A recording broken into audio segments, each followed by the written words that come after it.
of work is done in sliding a 2 kg block up an inclined plane of height 10 meters. So here the height is 10 meters. Okay, fine. The work done against friction is, so if you see, the work done is 300 joule. Now how much is the energy increment of the system? So energy increase of the system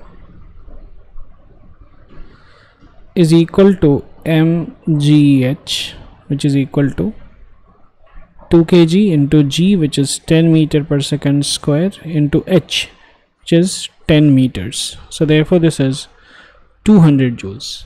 So work done is 300 joules, but the energy increased is only 200 joules.